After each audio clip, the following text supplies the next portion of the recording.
நான் ஐயோ! உங்க இதுவா அதான் ஒரு ஷார்ட் போட்டிருந்தீங்களா நீங்க? அந்த சமையல் ஏதோ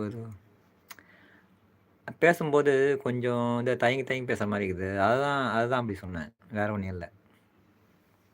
கொஞ்சம் கடகடன்னு கொஞ்சம் போல்டா பேசுனா நல்லா இருக்கும்ல. அதுதான் சொல்றேன்.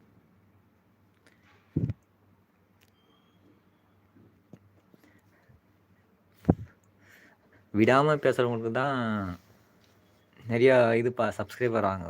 நான் பார்த்துட்டேன். ஒரு சேனல் பார்த்துட்டேன். அவங்க நல்லா அதான் சரளமா பேசுவாங்க மடமன்னு.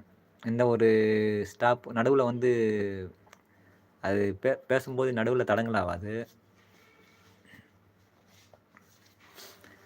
டெய்லி தான் லைவ் போடுறாங்க. அவங்க சப்ஸ்கிரைப் 600லேருந்து இப்ப 1100 ஆயிடுச்சு. அப்பன்னா பார்த்துக்கங்க 600ல 500ல இருந்தது. இப்ப 1100 சப்ஸ்கிரைபர் வந்துட்டாங்க. அதுதான் பேச்சு தான் ஸ்பீச்